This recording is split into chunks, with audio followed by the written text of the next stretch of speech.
Hello दोस्तों, मैं अमित यादव स्वागत करता हूं आपके अपने यूट्यूब चैनल हेमंत एलपी पर। दोस्तों, मैं आज एक नए सब्जेक्ट की शुरुआत करने जा रहा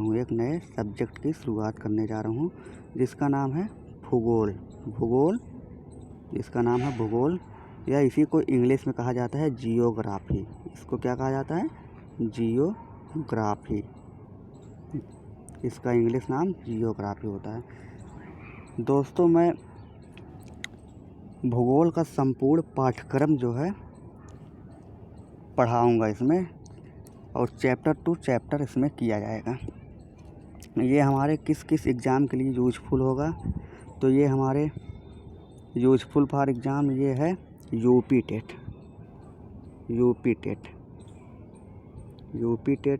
सी टेट,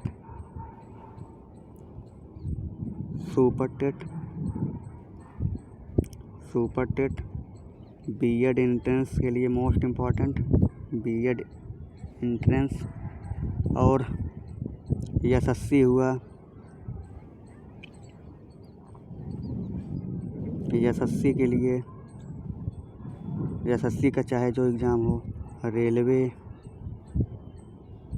रेलवे और UP triple SC, NDA, CDS, सभी के पॉइंट ऑफ व्यू से बहुत ही इम्पोर्टेंट ये क्लास रहेगा हमारा, जो कि भूगोल का है। और ये इसमें भारत का भूगोल, इंडियन जियोग्राफी और वर्ल्ड जियोग्राफी, विश्व का भूगोल, पूरा हर एक चैप्टर इसमें पढ़ाया जाएगा, और ये बहुत ही अच्छे से समझाकर। तो आज सबसे पहले भूगोल हम लोग पढ़ने जा रहे हैं। तो भूगोल होता क्या है, इसके बारे में कुछ जानकारी हमें होना चाहिए। तो भूगोल जो है, इसको इंग्लिश में जियोग्राफी कहते हैं, और जियोग्राफी शब्द जियोधन ग्राफिया नामक शब्द से बना है। जियोग्राफी जो है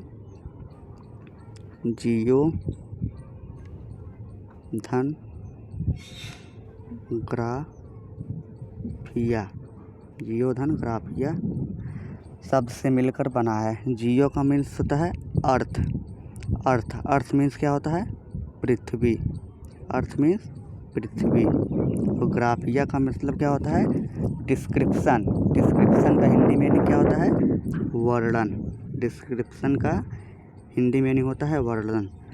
तो इसको जब पूरा मिलाया जाएगा तो क्या हो जाएगा? डिस्क्रिप्शन ऑफ अर्थ, पृथ्वी का वर्णन ही भूगोल कहलाता है। वर्णन की जगह एक और शब्द रखा जाता है, संपूर्ण अध्ययन। पृथ्वी का ही संपूर्ण अध्ययन भूगोल कहलाता है।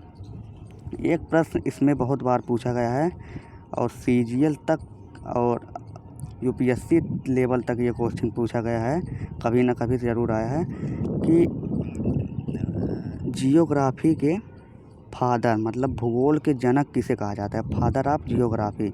तो ये हैं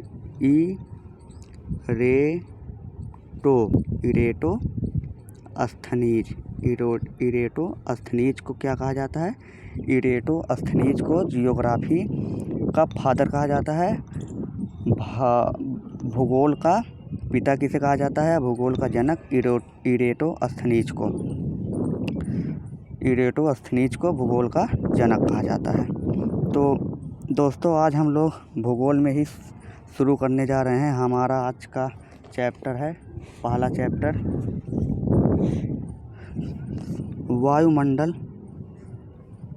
वायुमंडल, या जिसको इंग्लिश में कहा जाता है एटमॉस्फियर की शुरुआत करने जा रहे हैं। हमारा पहला चैप्टर रहेगा, और चैप्टर वाइज चैप्टर हम लोग आगे बढ़ेंगे। तो चलते हैं अपने पहले टॉपिक की तरफ, एटमॉस्फियर की तरफ। तो सबसे पहले हम लोग आज एटमॉस्फियर या वायुमंडल के बारे में पढ़ेंगे। तो देखते हैं वायुमंडल क्या है। मान लीजिए ये हमारा अर्थ है,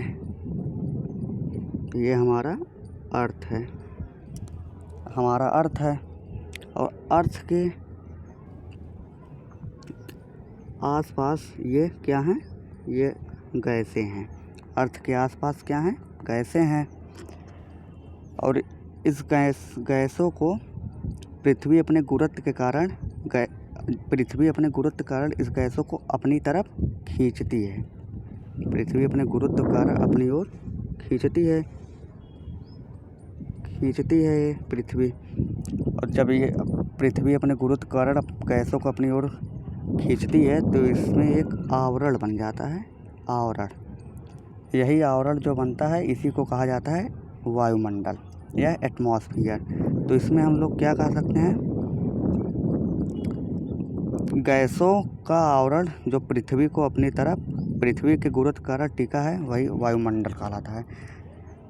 यहाँ पर हम लोग देख सकते हैं इसका परिभाषा, गैसों का आवरण जो पृथ्वी से गुरुत्व के कारण। एक क्वेश्चन अगर आपसे पूछ ले कि पृथ्वी के गुरुत्व के कारण क्या टिका है, तो हमारा वायुमंडल पृथ्वी के गुरुत्व के कारण टिका है। गैसों का आवरण जो पृथ्वी के गुरुत्व के कारण टिका है वायुमंडल कहलाता है। गैसों का आवरण, यही जो आवरण है जो पृथ्वी के गुरुत्व के कारण टिका है वायुमंडल कहलाता है। तो आशा करते हैं कि ये समझ में आ गया कि व्हाट इज एटमॉस्फेयर, वायुमंडल किसे कहते हैं। अब हम लोग चलते हैं वायुमंडल का निर्माण कैसे होता है, ये देखते हैं वायुमंडल का निर्माण कैसे कैसे हुआ।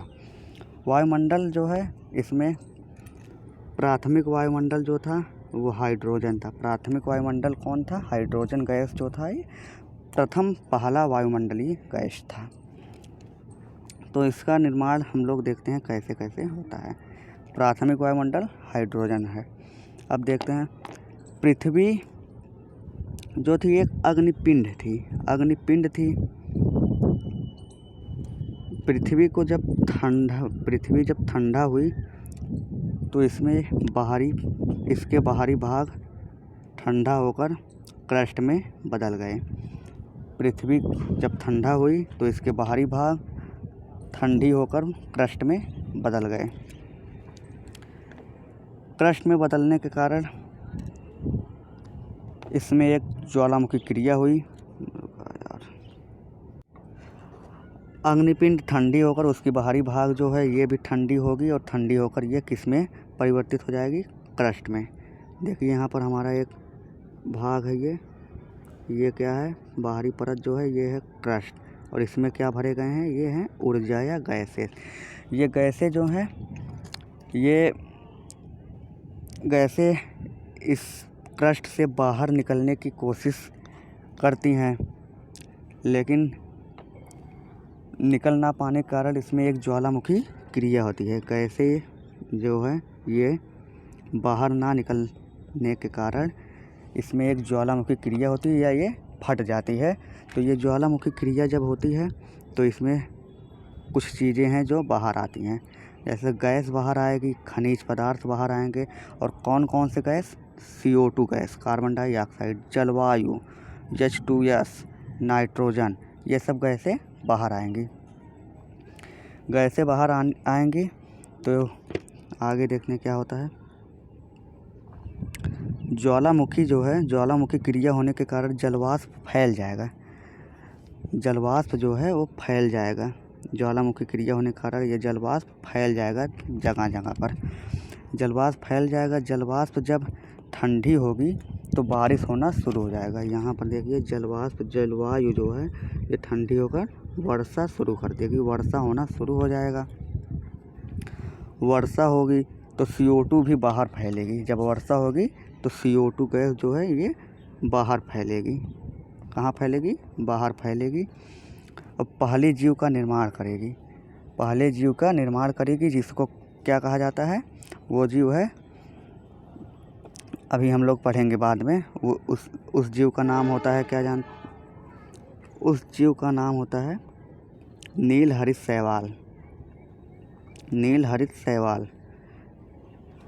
और वो जीव ऑक्सीजन का निर्माण करता है। जो जीव उत्पन्न होगा वो किसका निर्माण करेगा? O2 ऑक्सीजन का निर्माण करता है। ये फंक्शन हम लोग जो देखे हैं इसका देख लेते हैं एक बार अच्छे से डिफिनेशन में। यहाँ पर देखिए, प्रारंभिक अवस्था में हाइड्रोजन, प्राथमिक वायुमंडल हाइड्रोजन था तो वहीं लिखा यहाँ पर प्रारंभिक अवस्था में हाइड्रोजन का वायुमंडल था, हाइड्रोजन का वायुमंडल था तथा पृथ्वी के ठंडा होने के पश्चात इसमें ज्वालामुखी क्रिया हुई। पृथ्वी के ठंडा होने के पश्चात इसमें एक ज्वालामुखी क्रिया हुई जिससे जलवाष्प जैसे और CO2 और SO2 गैस बाहर निकली। जलवाष्प CO2 और SO2 गैस बाहर निकली और इस प्रकार वायुमंडल में जलवाष्प तथा CO2 का प्रवेश हुआ। इस प्रकार वायुमंडल में जलवाष्प तथा CO2 का प्रवेश हुआ। फिर देखते हैं दूसरा पॉइंट इसी में। सर्वप्रथम साइनोबैक्टीरिया या नील हरित शैवाल क्रेटर, नील हरित शैवाल क्रेटर के जल में उत्पन्न हुआ और इसने प्रकाश संश्लेषण करना शुरू किया और ऑक्सीजन का निर्माण किया। सर्वप्रथम साइनोबैक्टीरिया या नील हरित शैवाल क्रेटर के जल में उत्पन्न हुआ और इसने प्रकाश संश्लेषण करना शुरू किया और ऑक्सीजन का निर्माण किया और वहीं से ऑक्सीजन का निर्माण हुआ। अब इसी में कुछ पॉइंटें देख लेते हैं, जैसे हवा कैसे बनती है। हवा कैसे बनती है तो हम लोग देख सकते हैं हवा कैसे बनती है। मान लीजिए यहाँ पर ये गैसेज हैं, ये क्या है? गैस। ये हमारी गैस है, ये क्या है? गैस।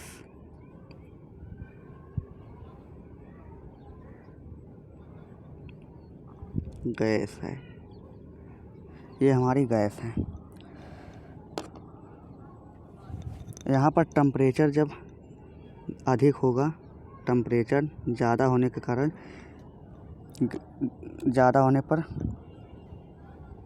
टेम्परेचर ज़्यादा होने पर प्रेशर कम होगी, प्रेशर जो है कम होगी। टेम्परेचर ज़्यादा होने पर प्रेशर कम होगी जिसके कारण जो गैसें होंगी वो ऊपर उठेंगी, ऊपर उठकर फैल जाएंगी। ऊपर उठकर क्या हो जाएंगी? फैल जाएंगी।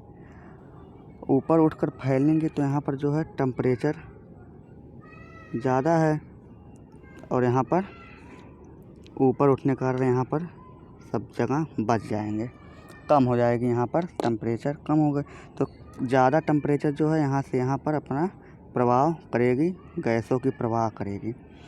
इस एरिया में गैस कम हो जाएगा जब ऊपर उठेगी। इस समझ लीजिए, जब गैसें ऊपर उठेंगी तो इस एरिया में गैस कम हो जाएंगी, गैस कम हो जाएगी।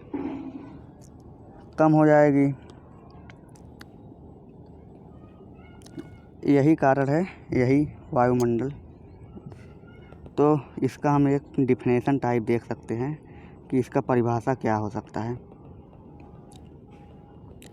इसको सही इसमें हम कह सकते हैं दाब और ताप में अंतर हुआ। दाब और ताप में क्या हुआ? अंतर हुआ। जब टेम्परेचर ज़्यादा हुआ प्रेशर कम हुआ, टेम्परेचर ताप जब ज़्यादा हुआ तो प्रेशर दाब कम हुआ। तो यही यहाँ पर हम लोग यहाँ पर निष्कर्ष एक निकाल सकते हैं। क्या? जब दाब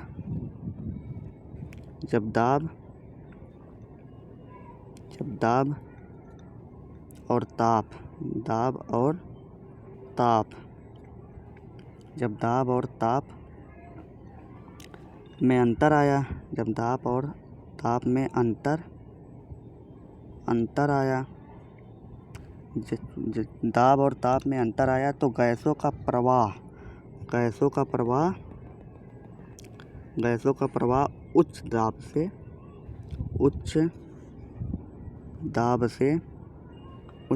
से निम्न दाब की ओर हुआ, जिसे वायु या हवा कहते हैं, और जो पवन होता है, पवन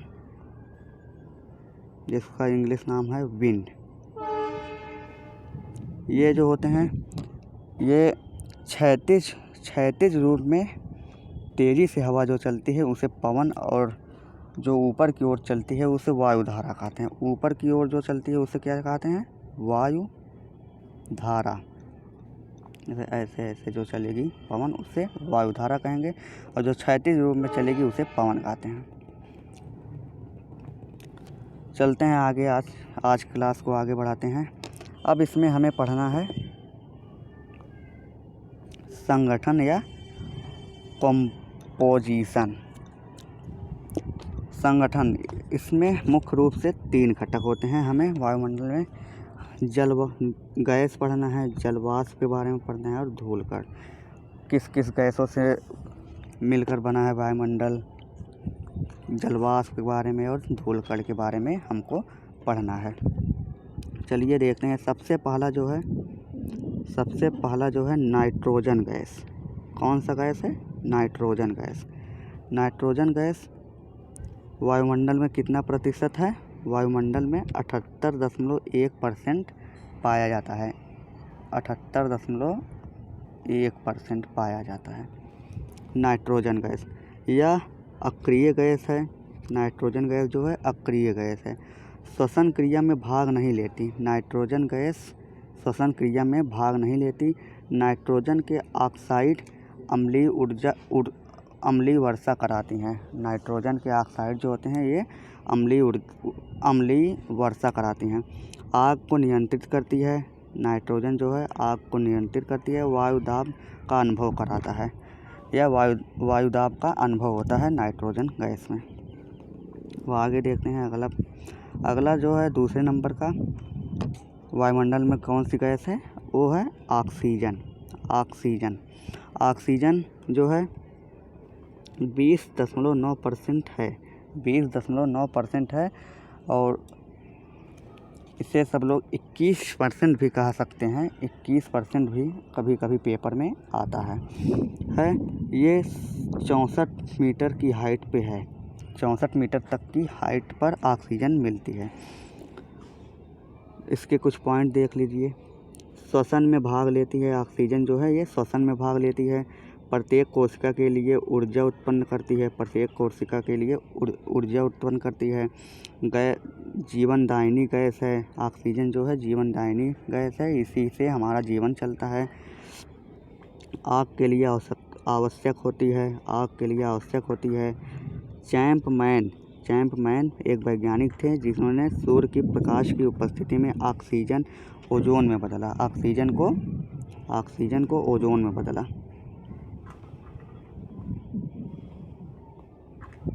अब देखते हैं तीसरे नंबर पर जो ऑक्सीजन आता है वो है कार्बन डाइऑक्साइड, जिसको CO2 के नाम से भी जानते हैं।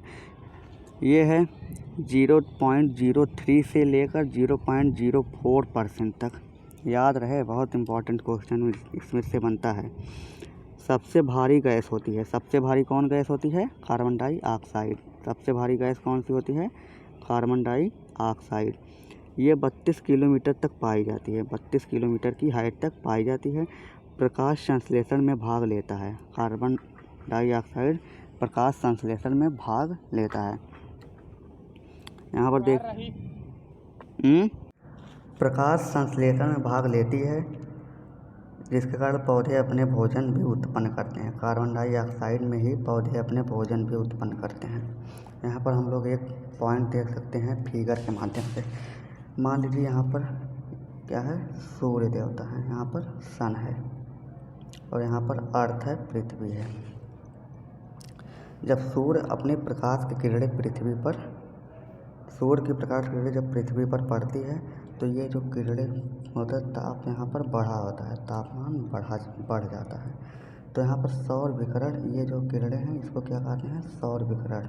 और ये जो पृथ्वी पर पड़ती हैं ये ऐसे फैल जाती हैं, इसको कहते हैं पार्थिव विकिरण। यहाँ पर कम होता है, छाया कम होता है। ये पार्थिव विकिरण जो है ये भारी गैसों की परत होती है। जो हरित गृह गैस या ग्रीन हाउस गैसें बनाती हैं। और ग्रीन हाउस गैसों में कौन कौन सी गैसें होते हैं? वाटर वेपर, जलवाष्प, CO2, CFC या मीथेन। ये गैसें होती हैं हरित गृह गैस में। ये भारी गैसों की परत जब बनती है तो ये पार्थिव विकिरण कमज़ोर हो जाता है। कमज़ोर होने के कारण यहाँ पर वैश्विक तापमान में वृद्धि होती है। तापमान में वृद्धि होने के कारण भारी गैस की परत बनती है जो हरित गृह का निर्माण करती है। और हरित गृह गैस कौन कौन से होते हैं? जलवाष्प, कार्बन डाइऑक्साइड, CFC, मीथेन। अब अगला पॉइंट हम लोग देखते हैं, आर्गन। कौन सा पॉइंट है? आर्गन।